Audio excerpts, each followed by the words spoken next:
In the untamed heart of the Montana Territory, a man's worth was measured by the land he held and the secrets he kept.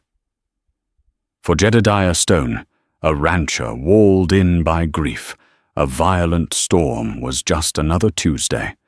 But the woman who collapsed at his gate, battered and shackled, was a tempest of a different kind. She carried no weapon, only a heavy sack and a desperate plea that would shatter his solitary peace.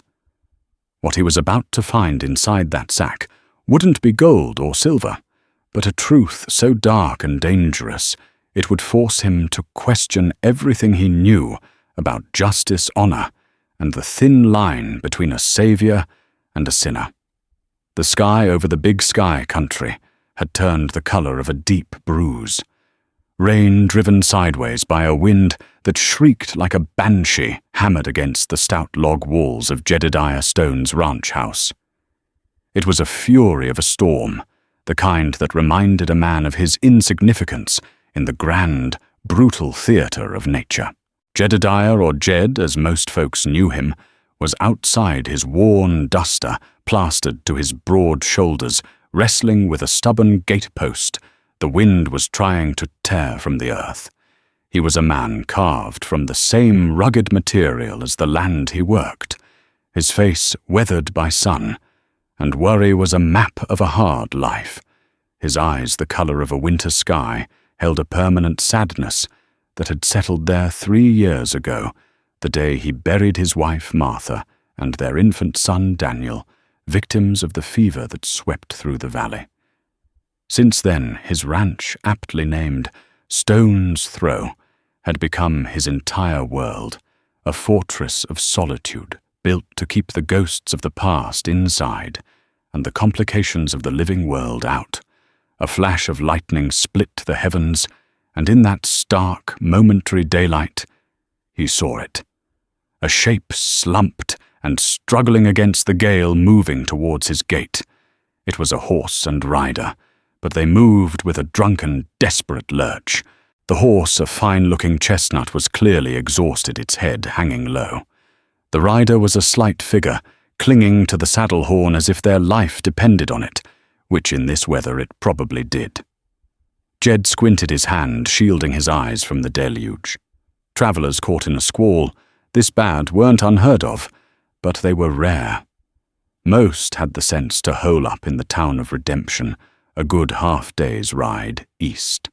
Cursing under his breath, not at the rider, but at the disruption, he finished securing the gatepost and trudged towards them. As he got closer, the horse stumbled one last time and went down on its forelegs, sending its rider tumbling into the thick, clinging mud. Jed broke into a run. He reached the figure and rolled them over. It was a woman. Her face was pale and smeared with mud, framed by a mess of rain-soaked hair the color of dark honey. But it was her wrists that made him pause, bound tightly together by a set of heavy, rusted manacles. Fugitive. The word hit him like a physical blow. He should have turned his back, ridden back to his house, and barred the door. Harboring a wanted person was a fast track to a noose, or at least to losing the ranch he'd bled for. But then her eyes fluttered open. They were a startling lucid green, and in their depths he saw not malice but pure animal terror. "Help! Me!" She rasped her voice, barely a whisper above the storm's roar. Jedediah Stone, the man who had sworn off the world's problems, found himself unable to refuse. He was a rancher, not a bounty hunter, and leaving anyone, even a criminal, to die in a storm like this wasn't in his nature. With a grunt, he lifted her slight frame into his arms.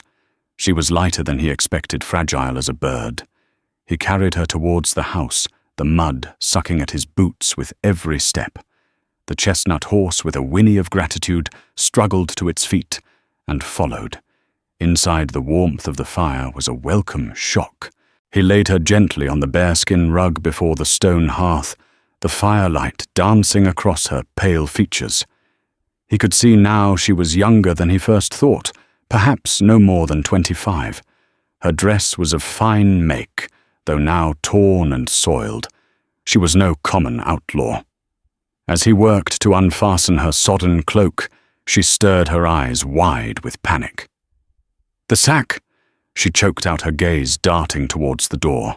"On my saddle, please." Jed hesitated. He glanced at the manacles again. "We need to get you warm first, and see to those wrists." "No," she insisted, a surprising strength in her voice. "The sack, before anything else." Her eyes locked onto his, pleading. His instincts screamed at him to be wary, but the desperation in her plea was a hook he couldn't shake. With a sigh that seemed to carry the weight of the last 3 years, he went back out into the raging storm.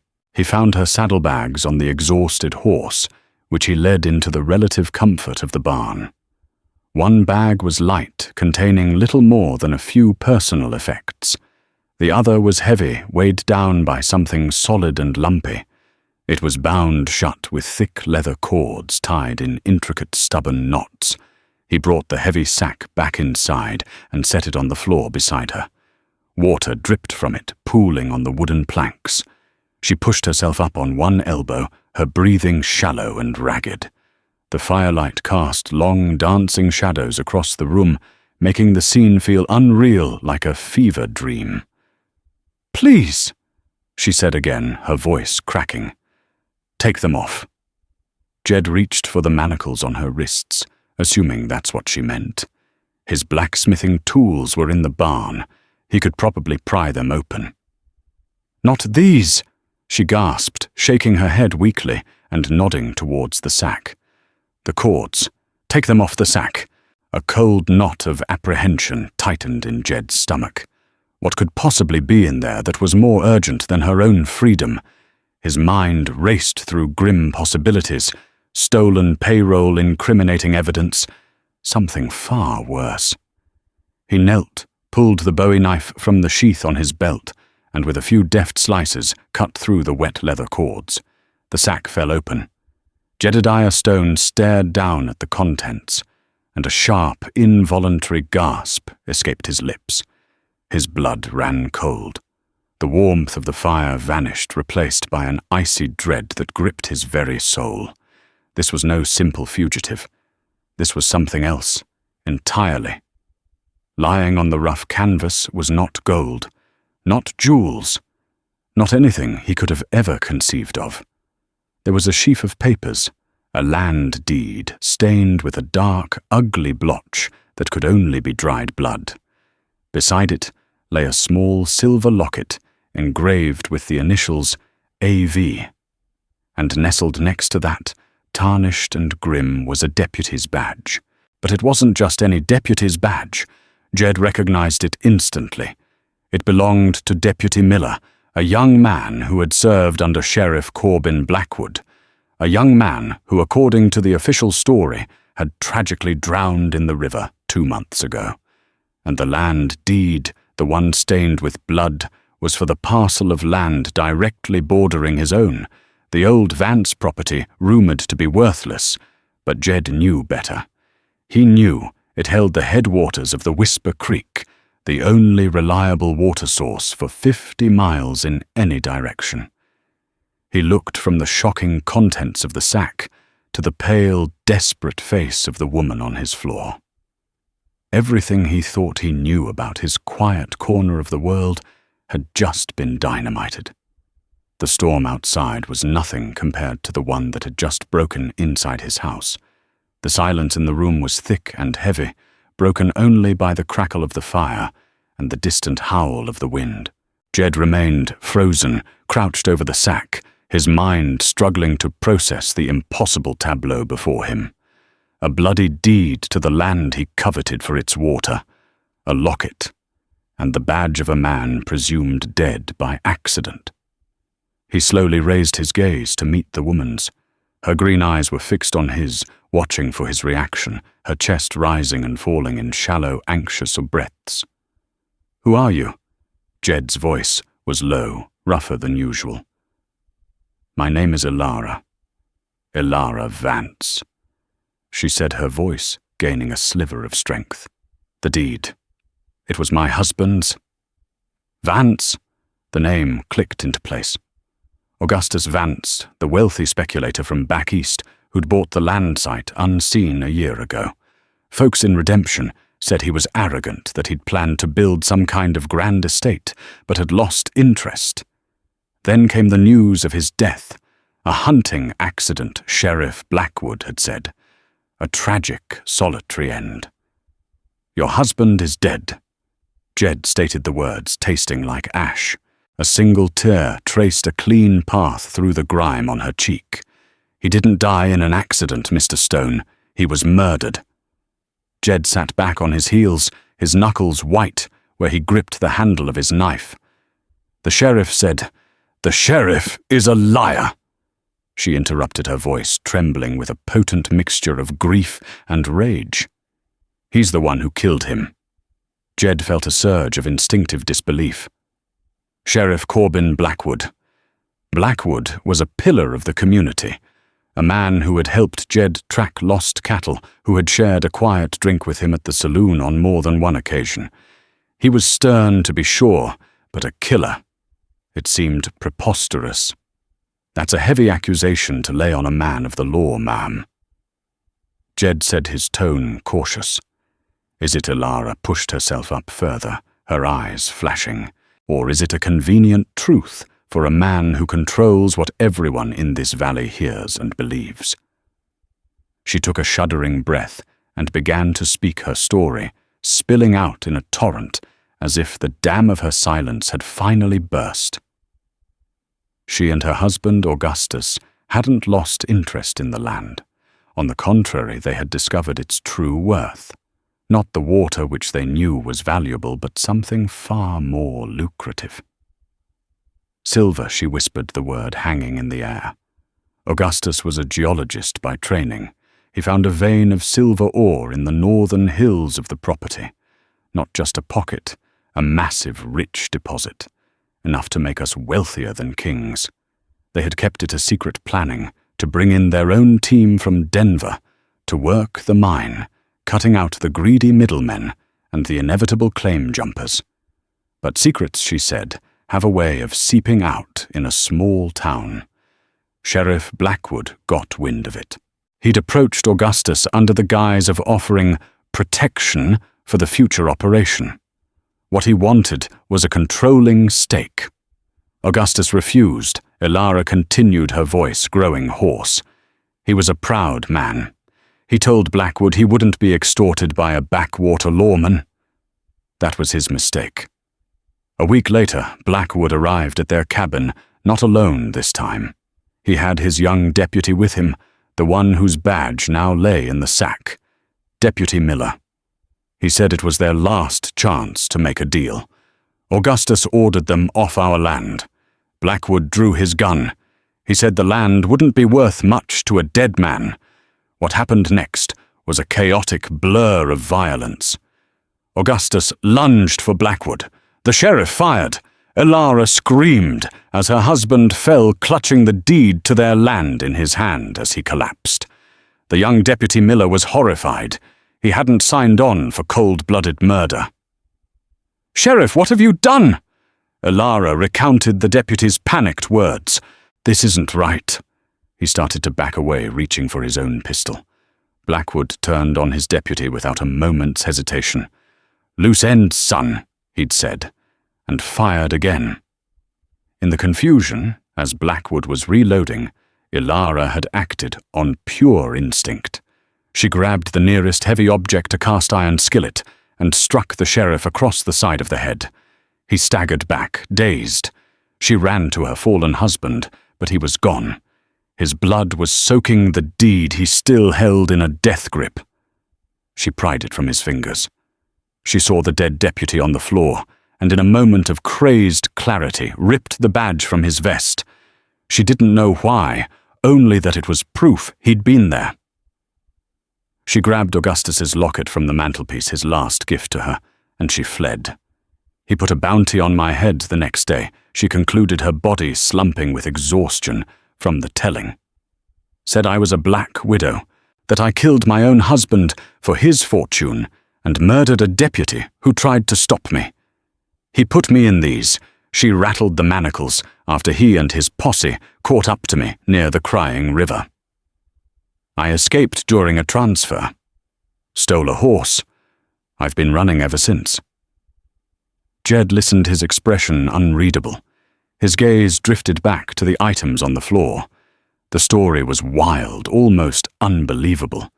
Yet the objects in the sack gave it a chilling weight. The bloody deed, the locket, and the badge. Why would she take the badge of the man she supposedly murdered, unless it was as she claimed proof? Proof that 2 men died that day, not one. Proof that the official story was a lie. "Why come here?" Jed asked, his voice still low. "My ranch is the first place he'd look." "I wasn't trying to find you," she admitted. "I was just trying to run. The storm. I saw your light." And she hesitated. "I heard men in town talk. They say you're an honest man, Mr. Stone, that you keep to yourself, that you haven't been in Sheriff Blackwood's pocket since you lost your family." The mention of his family was a punch to the gut. It was true. After Martha and Daniel died, Blackwood had offered his condolences, but there was a coldness to it, an impatience, as if Jed's grief was an inconvenience. Jed had withdrawn, and the sheriff had stopped coming around. He stood up and walked to the window, peering out into the black, swirling chaos of the storm. He was a man who craved simplicity, a quiet life of mending fences and tending to his herd. Elara Vance had brought a war to his doorstep. To believe her was to declare war on the most powerful man in the county.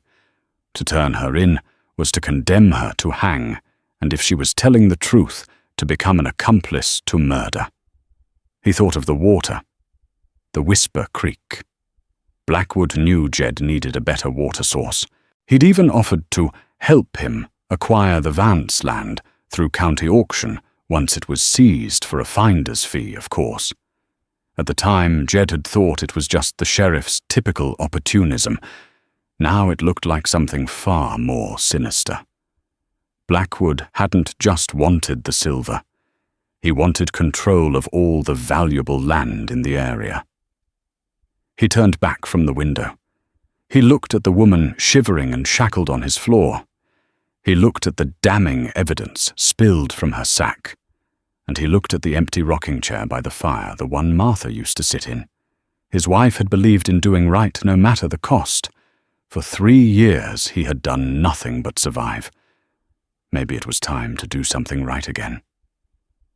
"All right, Mrs. Vance," Jed said, his voice firm, the decision made. "Let's get those irons off you." The dawn broke grey and sullen, the storm having wept itself out overnight. A damp chill clung to the air, and the world outside was a canvas of mud and broken branches. Inside Jed's cabin, a tense quiet had settled. He had managed to pry the manacles from Elara's raw wrists using a hammer and a cold chisel from his workshop, the sharp clang of metal on metal echoing the finality of his decision. He had given her one of Martha's old dresses, a simple calico that hung loosely on her frame, and she now sat at his small kitchen table, nursing a tin cup of hot black coffee. The color had returned to her cheeks, but the fear in her eyes was a constant flickering flame. The incriminating items from the sack were now hidden away, wrapped in oilcloth and tucked beneath a loose floorboard under Jed's bed. "He'll come here," Elara said, her voice barely a murmur. "He has to. This is the last direction I was heading." "Let him come," Jed replied, checking the action on his Winchester rifle. The familiar weight of the weapon was a small comfort. "This is my land. He can't search it without a federal warrant, and he knows it. You don't know him, Mr. Stone. He doesn't care about the law. He is the law in this valley." Her words were prophetic. Less than an hour later, as Jed was pitching hay for the horses in the barn, he saw them. 3 riders cresting the ridge to the east. Even at a distance, the lead rider's posture was unmistakable. It was Sheriff Corbin Blackwood. Jed's heart hammered against his ribs. "Get in the loft," he hissed to Ilara, who had followed him out. "Stay down and stay quiet, no matter what you hear." She scrambled up the ladder into the hayloft just as the riders trotted into the yard. Blackwood dismounted with a practiced ease, his spurs jingling a cheerful, deadly tune on the hard-packed earth. He was a handsome man in a severe way, with a neatly trimmed black moustache and eyes like chips of obsidian.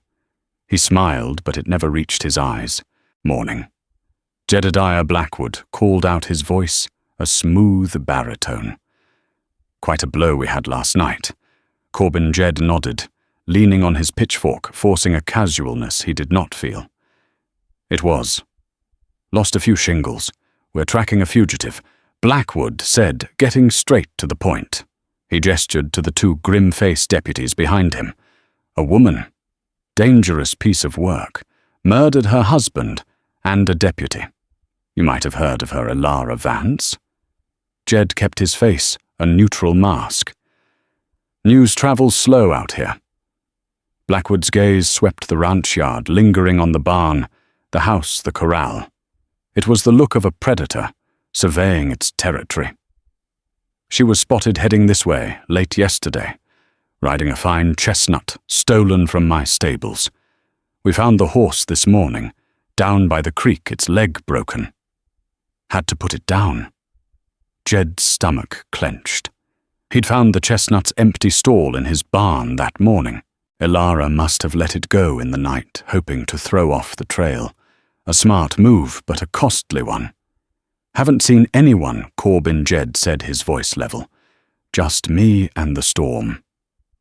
Blackwood took a step closer, his eyes narrowing slightly. "You know, Jed, a man in your position, alone out here, you can get lonely. A pretty face shows up telling a sob story. It can cloud a man's judgment." He let the insinuation hang in the air. "My judgment is clear as a bell," Jed replied, his grip tightening on the pitchfork. The sheriff chuckled a dry, humorless sound. He walked past Jed and peered into the main room of the ranch house through the open door. His eyes scanned the interior. Jed prayed he hadn't left any sign of Ilara's presence. A stray hairpin, a cup he'd forgotten to wash. "You've got 2 cups on your table," Jed Blackwood observed, casually turning back. Expecting company, ice flowed through Jed's veins. He'd been so focused on the big picture, he'd missed the small detail. Felt like a 2-cup morning after the storm, he lied, hoping it sounded plausible. Blackwood's smile widened, but it was all teeth. Of course. Well, harboring a fugitive is a serious crime, a hanging offense. I'd hate to see an old friend swing for a murdering witch. He paused, letting the threat sink in. "If you see anything, you send word to me." "Immediately." "You know I will," Sheriff Jed said, the lie tasting foul. Blackwood held his gaze for a long moment, a silent battle of wills passing between them. Jed didn't flinch. Finally, the sheriff grunted, satisfied for the moment. He turned to mount his horse. Miller Blackwood called to the younger of his 2 deputies. "You stay here. Keep an eye on the southern approach. The rest of us will circle around the west ridge. If she doubles back, I want to know." The deputy, a young man named Ben Miller, with earnest eyes and a face that hadn't yet hardened, looked surprised. "Here, Sheriff, by myself." "You have your orders," Deputy Blackwood snapped his voice, losing its charming veneer for a second. He spurred his horse, and with his other man rode off, leaving Deputy Miller alone in Jed's yard. The young deputy looked uncomfortable, clearly embarrassed to be posted as a guard on a man like Jedediah Stone. "Sorry about this, Mr. Stone. Orders are orders. I understand," son Jed said, his mind racing. The noose was tightening. Blackwood hadn't believed him. Not for a second. Leaving the deputy wasn't just about watching for Ilara.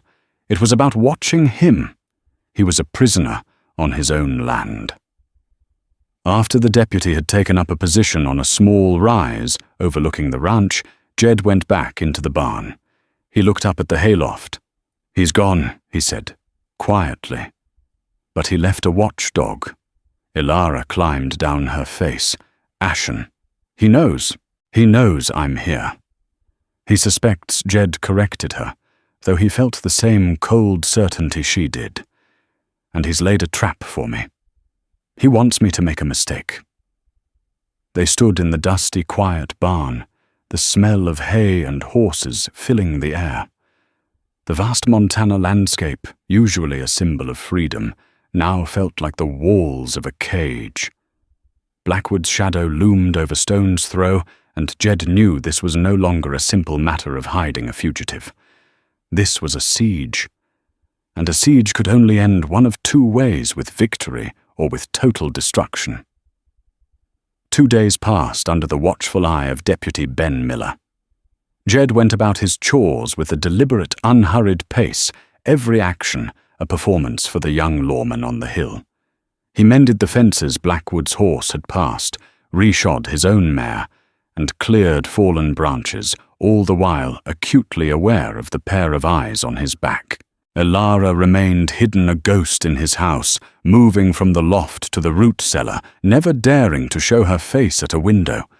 The strain was beginning to wear on them both. Jed knew he couldn't wait for Blackwood to make the next move. He had to act. He had to verify Ilara's story, find some piece of external proof that would turn her desperate tale into a hard fact. The answer lay in the town of Redemption.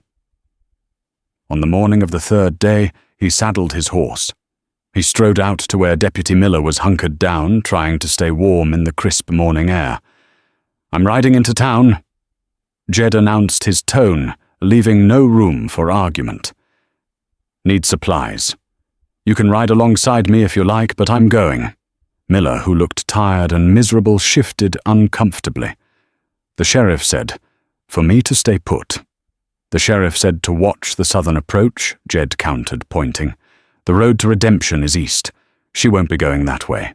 Besides, if I'm with you, you'll know I'm not up to anything, won't you?"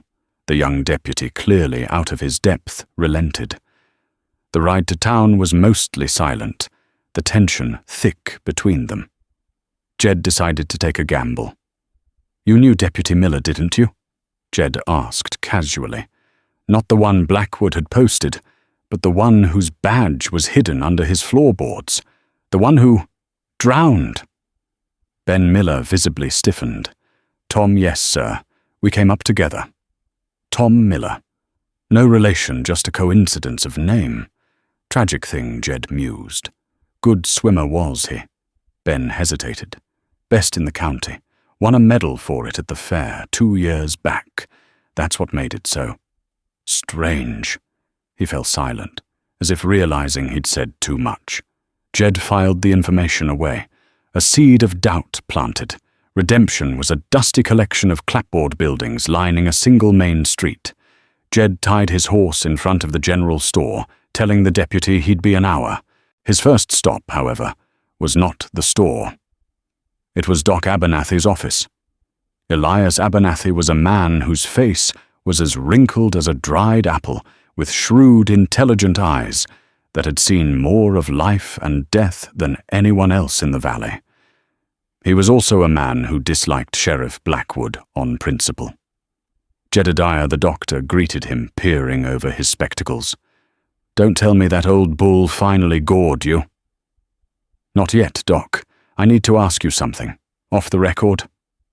Jed asked about Augustus Vance's death. The doctor's office had served as the town's temporary morgue. Doc Abernathy took off his spectacles and began polishing them with a handkerchief.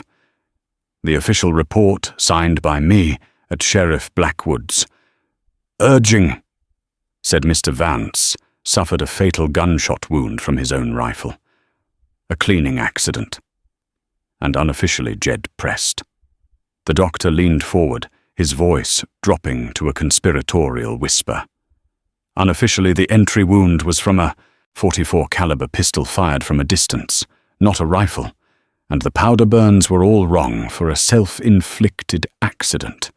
Furthermore, he added, there were contusions on his head and defensive wounds on his arms. The man was in a fight before he died. Did you tell Blackwood this? I tried to, Abernathy scoffed. He told me not to complicate things. He said the man's widow had fled, which was a clear sign of guilt, and a simple story was best for everyone. He made it clear that my continued practice in this town depended on my cooperation. Jed felt a surge of validation. Ilara's story was lining up. Doc Abernathy's testimony was powerful, but it was still one man's word against the sheriff's. He needed something tangible. He needed to see the deed. His next stop was the county records office, a stuffy little room in the back of the courthouse. He greeted the clerk, a balding man named Peters, and made up a story about a dispute over the property line of his northern pasture. I just need to see the official map and the deed for the adjoining property, Jed said smoothly. The old Vance place. Peters, grumbling about the paperwork, eventually produced a large bound ledger. He opened it to the page for the Vance property. A new deed had been filed 2 months prior. The property, having no legal heir due to Ilara's status as a wanted fugitive, had been transferred to the county's custodianship to be sold at public auction. The signature at the bottom was Augustus Vance's, or so it claimed. Before leaving his ranch, Jed had taken the bloody deed from its hiding place, and on a separate piece of thin paper had carefully traced the signature of Augustus Vance. Now, in the dim light of the records office, he discreetly pulled the tracing from his pocket. He held it below the ledge of the counter, comparing it with the signature in the ledger. They weren't even close. The signature on the deed in his possession was fluid, confident, with a distinctive flourish on the V. The signature in the county ledger was stilted, hesitant. It was a forgery, and a clumsy one at that. Blackwood, in his haste to legitimize the seizure of the land, had faked the document. Jed's heart pounded. This was it. Hard proof. He thanked the clerk and walked out into the sunlight, blinking like a man emerging from a cave. He had what he needed. As he was loading sacks of flour and beans into his saddlebags at the general store, Deputy Ben Miller approached him, his expression troubled. Mr. Stone, the young man, began, his voice low. What you asked? About Tom Miller. Why, Jed looked the deputy square in the eye.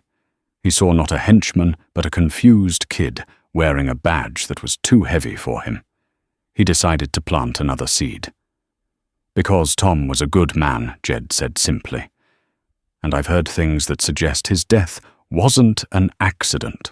The sheriff seems awfully keen on this Vance woman. Almost desperate. Makes a man wonder what he's so afraid she might say. He didn't wait for a reply. He swung into his saddle and started the ride back to the ranch, leaving Deputy Miller standing in the middle of the dusty street, a storm of doubt gathering in his young eyes. Jed knew he had armed himself with the truth, but in a war against a man like Blackwood, the truth was often the most dangerous weapon of all. The atmosphere at Stone's Throw had shifted. The return from redemption with tangible proof, the knowledge of Doc Abernathy's suppressed findings, and the confirmed forgery, had transformed the dynamic between Jed and Ilara. They were no longer just a rancher and a fugitive. They were co-conspirators, partners in a perilous venture. The fear was still present, a constant undercurrent, but now it was sharpened by a sliver of hope and a shared sense of purpose. They spent the evening at the kitchen table, the lamp casting a warm glow over their hushed conversation.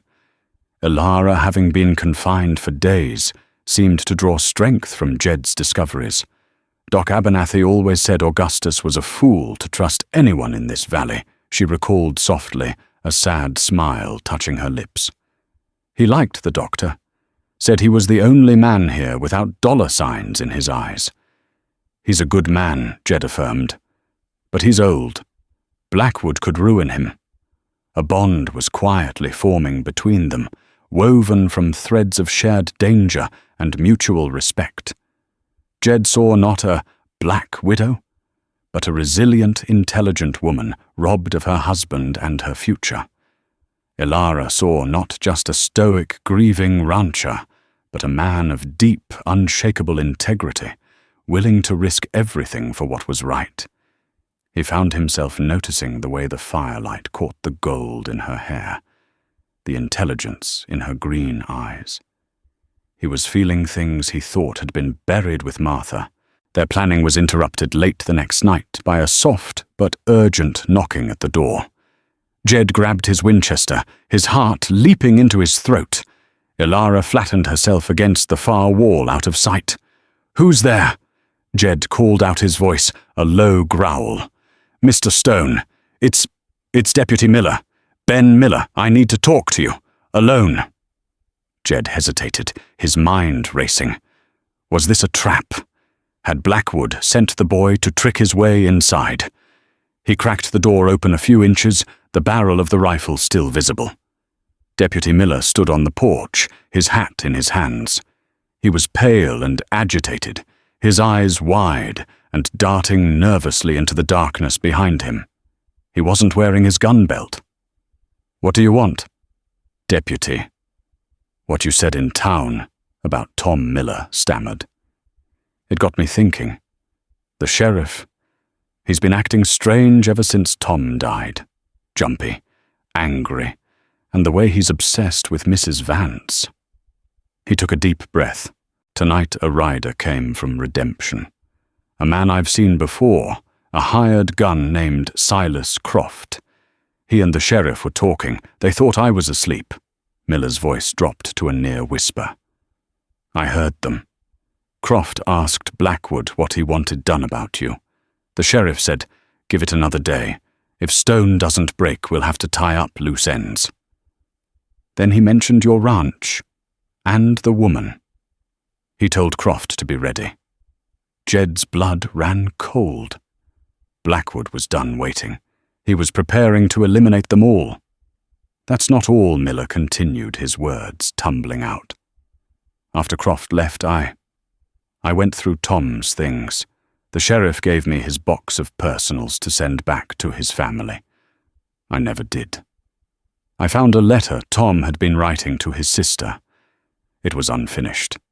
The deputy pulled a folded, creased piece of paper from his pocket and handed it to Jed. Read it. Jed took the letter inside, closing the door behind him. By the lamplight with Ilara looking over his shoulder, he read Tom Miller's last words. The young deputy wrote of his unease about how Sheriff Blackwood was getting involved in something dark and greedy with the rich Easterner Augustus Vance. The last line was chilling. He wants me to ride out with him to the Vance place tomorrow. He says we're going to make Mr. Vance see reason. I have a bad feeling about this, Sarah. A real bad feeling. It was a confession from the grave. This letter, combined with the forged deed and Doc Abernathy's testimony, was an ironclad case. Ben Miller had risked everything by coming here. He had crossed the line from lawman to defector. He's going to kill you too, son, Jed said, looking at the young man who had followed him inside. For what you heard. For what you know. Miller nodded, swallowing hard. I know. I'm no killer, Mr. Stone. I signed up to keep the peace, not to be a rich man's bully. Tom was my friend. What Blackwood did to him, to the Vances, it's wrong. In that moment, their small conspiracy of two became an alliance of three. We can't run. Ilara said, her voice steady and clear. Even if we get away, he'll hunt us. He'll never stop. We have to expose him. How Miller asked, looking helpless. He owns this county. Every judge, every official. Not everyone, Jed said, a plan beginning to form in his mind. He looked at the calendar on his wall, the one he used to track cattle shipments. Territorial Marshal Elias Thorne. He passes through Fort Ellis on the 1st of every month to pick up federal prisoners. That's 5 days from now. Fort Ellis was a 2-day ride away. If they could get the evidence, and a witness to Marshal Thorne Blackwood's reign would be over. Thorne was a legend, a man known to be as incorruptible as he was relentless. It's too risky to make a run for it, Elara countered. Blackwood is watching every road. Then we don't run. Jed said, a grim look on his face. We bring the marshal here, and we set a trap for the sheriff. We'll use the one thing he can't resist as bait. Elara and Miller looked at him confused. Greed, Jed explained. We're going to make him believe we're going for the silver. The plan was audacious, dangerous, and likely to get them all killed. But as they looked at each other in the flickering lamplight of the cabin, the rancher, the fugitive, and the rogue deputy, they knew it was their only chance. They would turn Jed's ranch into a crucible, forcing a final violent confrontation that would either lead to their redemption or their graves. The next 48 hours were a masterclass in deception. The first part of the plan fell to Jed's most trusted ranch hand, an old, wiry cowboy named Silas, who lived on the far side of the property and was fiercely loyal. Under the cover of darkness, Jed sent Silas on the perilous journey to Fort Ellis with a carefully worded letter for Marshal Elias Thorne, outlining the evidence and the urgency. It was a long shot, trusting that the marshal would believe him and act swiftly. The second part of the plan was the trap itself. This fell to Deputy Ben Miller. He returned to his post before sunrise, feigning ignorance. Later that day, he rode frantically into Redemption, finding Sheriff Blackwood at the saloon. Playing the part of a man who had broken under pressure, Miller confessed. I couldn't take it anymore. Sheriff, he said his performance convincing enough to earn him a glass of whiskey from Blackwood. Stone's been hiding her the whole time. I beat it out of him. He and the Vance woman they're planning to run tonight. But first, they're going to the old Vance cabin to dig up a stash of silver Augustus Vance, buried before he died. They figure to take it and disappear into the territories. Blackwood's obsidian eyes lit up with avarice. The silver. He had assumed the mine was the only prize, but a hidden stash was an immediate reward. It was too perfect, too tempting to resist. His arrogance wouldn't allow him to see the trap. You did good, son, Blackwood said, clapping Miller on the shoulder, the gesture both a commendation and a threat. You and I and Mr. Croft will ride out there tonight. We'll catch them red-handed, and with no witnesses, we can finally close this messy chapter. The trap was set. The location was the derelict Vance cabin, which stood a few hundred yards from the entrance to the hidden silver mine. It was a place of ghosts and bad memories for Elara, but its isolation made it the perfect stage. As dusk settled, casting long purple shadows across the valley, Jed and Elara rode to the cabin. The air was cold and still. Inside the cabin was a wreck, a testament to the violence that had occurred there. A dark stain, her husband's blood, was still visible on the floorboards. Elara steeled herself, her face a mask of determination. I never thought I'd come back here, she said quietly. We'll make a new memory for this place tonight, Jed promised, his hand briefly touching hers. They didn't have to wait long. Just as the moon climbed over the jagged peaks, they heard the sound of approaching horses. 3 riders Blackwood, the hired gun, Silas Croft, a man with a cruel face and dead eyes, and Ben Miller, who was playing his part perfectly, looking nervous and subservient. Stone Vance Blackwood's voice boomed through the night. I know you're in there. Come on out with your hands up. It's over. Jed opened the cabin door and stepped out onto the porch, his hands held high. The moonlight glinted off the rifle held loosely in Blackwood's hand. It's just me, Corbin, Jed said calmly. The woman's gone, took the silver and ran, left me high and dry. Blackwood laughed, a harsh, grating sound. You're a terrible liar, Jedediah. Croft, check the cabin.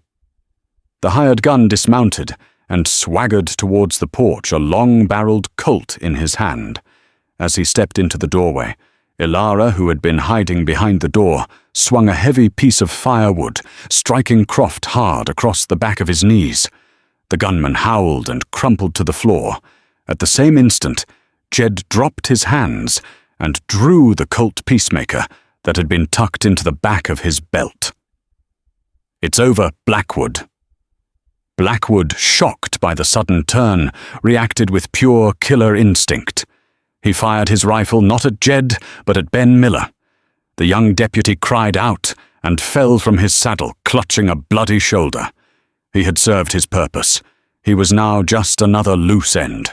You fool, Blackwood snarled, leveraging his rifle towards Jed. Did you really think you could outsmart me? He squeezed the trigger, but Jed had already dived from the porch, rolling into the dirt, as splinters exploded from the spot where he'd been standing. From inside the cabin, Ilara emerged, holding an old shotgun Jed had given her. She fired both barrels over Blackwood's head, the blast echoing like a cannon through the silent hills. The sheriff's horse reared in panic, throwing him to the ground. The night erupted into a chaotic symphony of gunfire and shouting. Jed, using an old water trough for cover, exchanged shots with Blackwood, who had scrambled behind his fallen horse. Croft, crawling from the cabin, tried to get a bead on Ilara, but Jed's next shot caught the gunman in the arm, sending his pistol flying into the darkness. You have nowhere to run, Blackwood. Jed yelled. It's finished. I have the real deed. I have Tom Miller's last letter. It's all over. Blackwood laughed a ragged, desperate sound. Your proof. Your word against a decorated sheriff. No one will ever believe you. You're right. A new voice said, calm and resonant, cutting through the chaos. His word alone might not be enough. From the dark shadows of the pine trees surrounding the clearing, two figures emerged. One was Doc Abernathy, holding a lantern high. The other was a tall, imposing man with a silver mustache and a weary, knowing expression. He wore a long duster, and pinned to his vest was the unmistakable star of a United States territorial marshal, Corbin Blackwood. Marshal Elias Thorne, said his voice, carrying the weight of absolute authority. You're under arrest for the murders of Augustus Vance and Deputy Thomas Miller, and for conspiracy to commit murder against these citizens. Blackwood stared his face, a mask of disbelief and fury. He was cornered, his empire of lies crumbling around him. With a final desperate roar, he raised his pistol to fire at the marshal. 3 shots rang out almost as one from Jed's Colt, one from Ilara's reloaded shotgun, and one from the marshal's service revolver. Corbin Blackwood staggered, his pistol falling from his hand. He looked down at the red blossoms, spreading across his chest, a look of profound surprise on his face, before collapsing into the dust. Silence fell, absolute and profound. The devil's gambit had been won. The aftermath was quiet and methodical. Marshal Thorne, a man who had seen his share of frontier justice, took charge with grim efficiency. The hired gun, Croft, was bound and gagged his wounded pride, hurting more than his arm. Ben Miller, clutching his bleeding shoulder, gave a full and formal statement. To the marshal, his words clear and steady, despite the pain. Doc Abernathy tended to the young deputy's wound, praising his courage.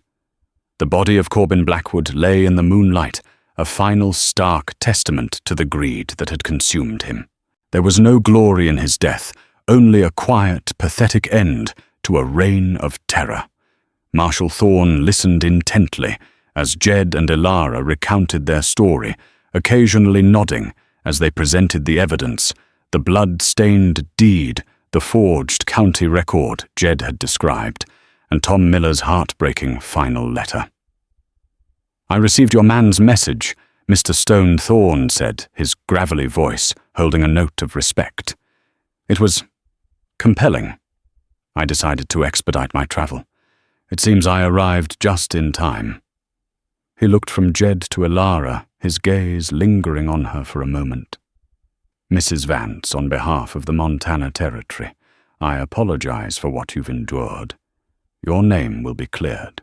Your property will be restored to you, effective immediately. For the first time since she collapsed at his gate, Elara let the dam of her composure break. Tears of relief, of grief for her husband, of gratitude, streamed down her face. Jed stood beside her, his hand resting gently on her shoulder, a silent anchor in the storm that had finally passed. In the days that followed, the truth spread through redemption like a cleansing fire. The story of Sheriff Blackwood's corruption, of his cold-blooded murders and elaborate deceptions, shocked the community to its core. The town had been living under the shadow of a monster they had mistaken for a guardian. Marshal Thorne stayed for a week, conducting a thorough investigation that unearthed a web of graft and intimidation orchestrated by Blackwood. Several town officials quietly resigned. When the marshal finally rode out, taking Croft with him to face federal charges, he left a different town behind. Ben Miller, his arm in a sling, but his spirit intact, was appointed acting sheriff by the marshal, tasked with the monumental job of restoring faith in the law. It was a burden he accepted with a humility and seriousness that promised a better future for redemption. Elara Vance was no longer a fugitive. She was the owner of one of the richest silver claims in the territory. Many expected her to sell the land and return to the more civilized world back east to put the trauma of the West behind her. But she surprised them all. One evening, as the setting sun painted the sky in hues of orange and rose, she found Jed on his porch, looking out over his land. "I'm not leaving," she said, standing beside him. Jed looked at her. "This is a hard country, Elara." "I'm a hard woman, Jedediah," she replied with a small smile. "This land cost my husband his life. I'm not going to let his dream die with him. I plan to work that mine." She paused, then turned to face him fully. "But I can't do it alone. I need a partner. Someone honest. Someone who isn't afraid of a little trouble. Someone I can trust with my life." The offer hung in the air between them, meaning more than just business. It was an offer of a shared future, of building something new from the ashes of their painful pasts. Jed looked at his ranch, his fortress of solitude. It no longer felt like a shelter from grief, but like a prison he had built for himself. For 3 years he had been simply existing. Elara Vance had brought chaos and danger to his door, but she had also brought him back to life. He looked at her, at the strength and fire in her eyes, and saw not a complication, but a new beginning. "I reckon I'm your man," he said, his voice soft. A genuine smile, the first in a long time, reached his eyes, chasing away the last of the wintry shadows. They stood together on the porch, 2 survivors looking out as the last light of day faded. Before them, their lands stretched out, now joined by a common purpose. The world was still wild and unpredictable, but for the first time in a long time, for both of them, it was also full of hope. In a place a stone's throw from damnation, they had found their own redemption. And so the shadows over Stone's Throw and redemption finally receded, burned away by the courage of ordinary people who refused to let evil triumph. The story of Jedediah Stone and Elara Vance isn't just a tale of shootouts and silver mines. It's a reminder that true grit isn't about how fast you can draw a gun, but about the willingness to stand for what's right, even when you're standing alone. It shows us that even in the deepest grief, the heart can find a new reason to beat. and that alliances can be forged in the most unexpected of places. They face down a corrupt sheriff and a rigged system, proving that the truth, when armed with courage, is the most powerful weapon in the Wild West. If this story of justice and redemption in the untamed frontier resonated with you, please help our channel grow by giving this video a like. Don't forget to subscribe and ring that notification bell so you won't miss our next journey into the heart of the Old West. And please share this story with someone who loves a classic tale of grit and honor. Thank you for listening.